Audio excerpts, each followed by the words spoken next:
এরপরে প্রশ্ন হলো 4-5 বছর ধরে যুব খুব কষ্টে আছি। আমার মনের মধ্যে খুব বাজে চিন্তা আসে। প্রথমে আল্লাহ বা নবীকে নিয়ে আসতো, তখন আরো বিশ্রীভাবে এখন আরো বিশ্রীভাবে অন্য চিন্তা আসে, বা যা কাউকে বলা সম্ভব নয়। এর জন্য সারাক্ষণ তওবা ইস্তেগফার করি। যত তওবা করি তত বেশি চিন্তা আসে, নিজেকে খুব অপরাধী লাগে। আমি খুব কষ্টে আছি হুজুর, কি করব? অনেক ভাইদের এরকম প্রশ্ন আসে।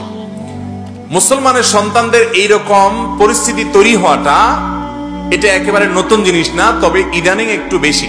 বিভিন্ন জায়গায় আমরা এরকম মানুষ দেখছি যে তার মনে হচ্ছে কোরআন তার পায়ের নিচে, এটা তার মনে হয়, এবং নিজে যন্ত্রণার মধ্যে ভুগতে থাকেন, ছটফট করেন যে আমি এটা করতে পারি না মুসলমান হিসাবে। আল্লাহকে নিয়ে বাজে কথা, আল্লাহকে নিয়ে গালিগালাজ করা, এগুলো মনে আসে। ভাইরা আমার, ইন্টারেস্টিং বিষয় হলো এই বিষয়গুলো প্রমাণ করে যে শয়তানের অস্তিত্ব আছে। শয়তান আমাদেরকে কুমন্ত্রণা দেয়, এবং শয়তানের এই কুমন্ত্রণার বিষয়টা টের পাওয়ার পরে আপনার ঈমান আরো বেড়ে যাওয়া উচিত।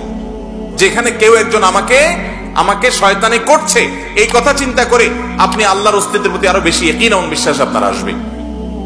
নবী করিম সাল্লাল্লাহু আলাইহি ওয়াসাল্লামকে এরকম এক সাহাবী বলেছেন যে আমার আল্লাহকে নিয়ে বাজে চিন্তা হয়। তখন নবী সাল্লাল্লাহু আলাইহি ওয়াসাল্লাম বলেছেন, যাকা নাফসুল ঈমান, এটাই তো মূল ঈমান, যে আল্লাহকে নিয়ে বাজে চিন্তা আসছে, যে যেই ঘরে সম্পদ আছে ওই ঘরে চোর যায়। কোন অমুসলিমের মনে এরকম চিন্তা আসে না। আপনি যেহেতু ঈমান এনেছেন, শয়তান আপনার ঈমান নষ্ট করার জন্য লেগেছে। বিশেষ করে এগুলো ব্ল্যাক ম্যাজিকের কারণে, কালো জাদুর কারণে এই সমস্ত ভয়াবহ পরিস্থিতি মানুষের শরীরে তৈরি হয়, মনের মধ্যে তৈরি হয়। এরকম যদি হয়, তাহলে সেক্ষেত্রে আপনি ব্ল্যাক ম্যাজিক দূরের জন্য কোরআন হাদিসের আলোকে যারা ঝাড়ফুঁক করেন তাদের শরণাপন্ন হন। কোরআনে কারীমের সূরা বাকারা নিয়মিত তেলাওয়াত করেন, শুনেন, এবং আয়াতুল কুরসি বেশি বেশি তেলাওয়াত করেন। এই কাজগুলো আপনি বেশি বেশি করেন।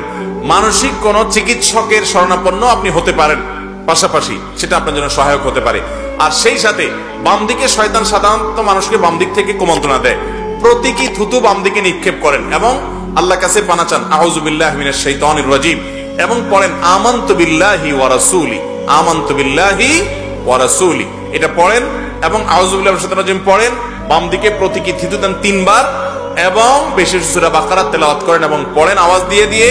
কোন ঝাড়ফুঁকের কাছে যান, মানসিক কোন ডাক্তারকেও দেখান, বহুমুখী কার্যক্রম করেন। সেই সাথে মাথায় রাখবেন, আল্লাহ সম্পর্কে আপনার মনে বাজে চিন্তা আসার মানে হলো আপনি ঈমানদার। আপনি এই চিন্তার কারণে পেরেশান, আপনি এটাতে খুশি না, তার মানে আপনার মধ্যে ঈমান আছে, আল্লাহর প্রতি বিশ্বাস আছে। অতএব আপনার ঈমান হারা হন নাই। এটা নিয়ে আপনি টেনশন বেশি করলে শয়তান আরো পেয়ে বসবে। টেনশন করবেন না, বরং খুশি হবেন যে শয়তানকে আমি টের পাচ্ছি, সে আমাকে আমার মধ্যে বাজে চিন্তা ঢুকাচ্ছি। আল্লাহর প্রতি ঈমান আরো বেড়ে যাওয়া উচিত।